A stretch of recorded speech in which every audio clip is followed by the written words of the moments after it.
Doctor Sampurnanand मल ने गोरखपुर विश्वविद्यालय में प्रशासनिक अनियमितताओं और पर्यावरण विनाश के आरोपों लगाते हुए मामला उठाया है। सत्यपथ के बैनर तले डॉक्टर संपूर्णानंद मल ने गोरखपुर विश्वविद्यालय की कुलपति पर गंभीर आरोप लगाते हुए जिलाधिकारी को एक ज्ञापन सौंपा था। ज्ञापन में विश्वविद्यालय प्रशासन पर कुप्रबंधन, पर्यावरण को नुकसान पहुंचाने और छात्रों के साथ भेदभाव करने के आरोप लगाया गया था। आज एक बार फिर डॉक्टर संपूर्णानंद मल ने गोरखपुर विश्वविद्यालय के मुख्य द्वार के समक्ष धरने पर बैठे और विश्वविद्यालय प्रशासन के खिलाफ कार्रवाई की मांग किया। डॉक्टर संपूर्णानंद मल ने आरोप लगाया है कि कुलपति के आदेश पर कैंपस में 1000 से अधिक सागौन के पेड़ों को कटवा दिया गया है, जिससे विश्वविद्यालय परिसर पूरी तरह से वृक्षहीन हो गया है। उन्होंने इस कार्रवाई को अमानवीय बताते हुए इसकी सीबीआई या सतर्कता विभाग से जांच कराया जाए। डॉक्टर साहब, क्या मामला है? क्यों प्रशासन आपको अरेस्ट किया?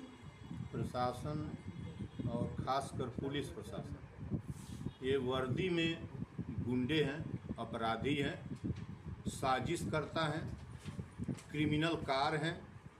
इससे ज़्यादा मैं क्या बताऊं। गांधी को इस तरीके से घर से बुला कर कह रहे हैं कि चलिए, एसओ बुला रहे हैं, एसओ राकेश रोशन सिंह थाने में, और मैं अपनी स्कूटी से निकला भैया, और स्कूटी से निकल कर घर से अपनी स्कूटी से, वो लोग अपनी गाड़ी में बैठे, मैं अपनी स्कूटी से निकला।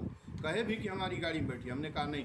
मैं अपने घर में चाय भी पिलाया, 11 बज रहा था लगभग दिन में, और लेके गए थाने में 2 घंटा बैठाए रखे। राकेश रोशन सिंह से हमने पूछा क्यों बुलाए हैं, और नहीं बताए। कहे डॉक्टर साहब कोई बात नहीं है, आप बैठिए। 2 घंटा उनके कंप्यूटर कक्ष में बैठा रहा। अंत में अभिषेक एसआई ने कहा कि जरा 151 है, चलिए। हमने कहा क्या हो गया कि 151? अरे कुछ बात नहीं, चलिए। हॉस्पिटल लाया, हॉस्पिटल से लेके आया मजिस्ट्रेट के यहाँ, मजिस्ट्रेट नहीं थे। घर पर बैठ के दस्तखत किए, जेल भेज दिए। मुझसे पूछने की ज़रूरत नहीं हुई कि किस बात के लिए। जब बाद में मैं जेल से 5 दिन बाद आया तो पता चला कि वही जो अभिषेक है, जिसको मैं बेटा कहता हूँ, घर आने पर 1 दर्जन बार से अधिक आया, ये भी उसको बेटा कहती हैं, 25-26 साल का होगा। उसने लिखा है, देखिए कैसे ये साजिश करता है।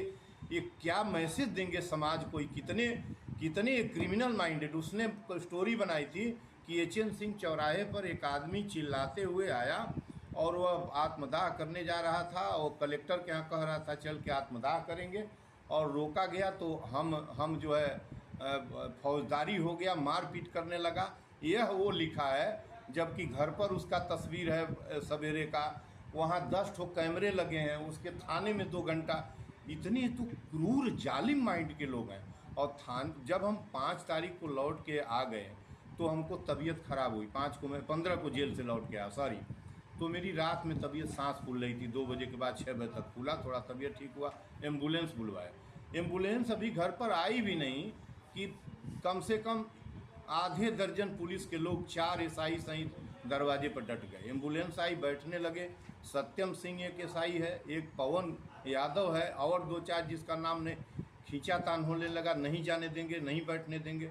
ऐसे जो एसपी सिटी को, नीमस पाटिल जी को फ़ोन किया, उन्होंने कुछ कहा होगा।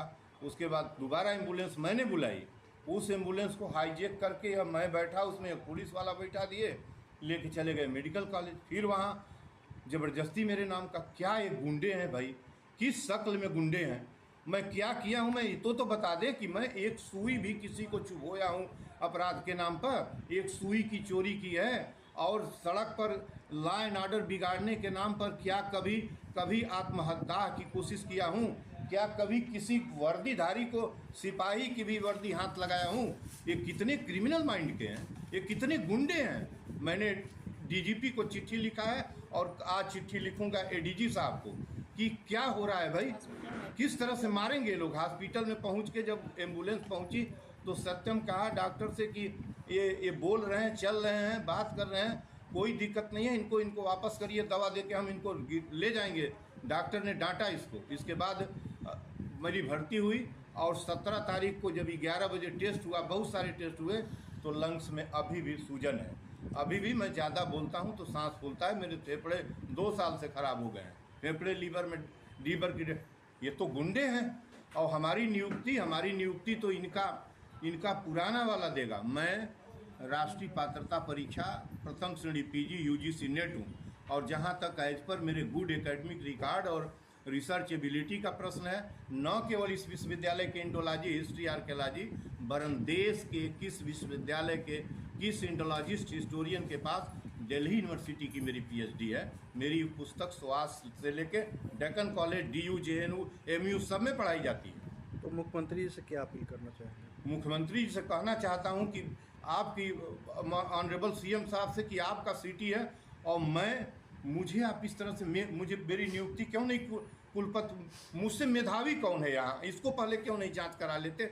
मेरी नियुक्ति क्यों नहीं की जाए? मेरा पुनर्बहाली क्यों नहीं हो रहा? मुझे क्यों टर्मिनेट किया गया है? फर्जी दस्तावेज तैयार कर क्यों फर्जी किया गया? और मैं मुख्यमंत्री मेरा नहीं करेंगे तो किसका करेंगे?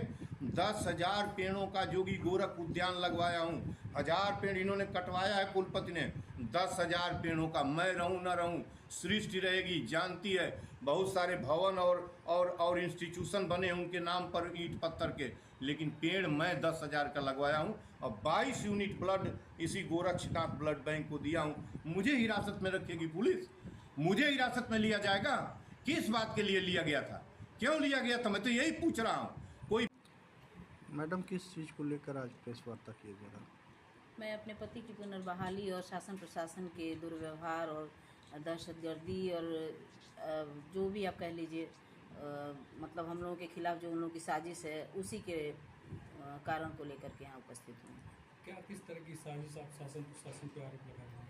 साजिश ये है कि हमारे पति को देखिए 11 जून को 2-3 SI आए और वो बुला करके ले गए कि 2 मिनट के लिए चलिए आपको थाने में बुलाया जा रहा है। थाने में ले जाने के बाद उन लोगों ने ना कोई फ़ोन उठाया ना बताया। 2-3 फ़ोन करने के बाद एक लोग फ़ोन उठाया और वो बताया कि अच्छा मैं बात करा देता हूँ, लेकिन तब तक डॉक्टर मल का ही फ़ोन आ गया मेरे पास। वो बोले अभी तो कुछ ऐसा पता नहीं चला कि मुझे यहाँ क्यों बुलाया गया है। लेकिन फिर थोड़ी देर बाद हमने फिर फ़ोन किया तो बताया कि ये लोग मुझे ले जा रहे हैं हॉस्पिटल, मेरा चेकअप कराना है। तो हमने कहा कि ठीक है। तो मुझे लगा कि भाई हमें दिखाने जाना था, इसलिए मेडिकल कॉलेज वहाँ सिविल हॉस्पिटल जा रहे होंगे, इनका टेस्ट कराना है, पता करना है कि भाई क्या दिक्कत है। तो हम फिर शांत हो गए कि चलो दिखा के चले आएंगे, कोई बात नहीं। फिर 4 बजे के करीब डॉक्टर मल का खुद ही फ़ोन आया कि भाई मुझे अरेस्ट कर लिया गया। और मैं तो एकदम अवाक हो गई, अरे ऐसा क्या कर दिया आपने? मैंने पूछा भी, बोले ये तो मुझे भी बहुत ठीक से नहीं मालूम, ये लोग कुछ ऐसा बता नहीं रहे हैं। और उसके बाद फिर इन्होंने चाबी और मोबाइल घर पर भिजवा दिया। एक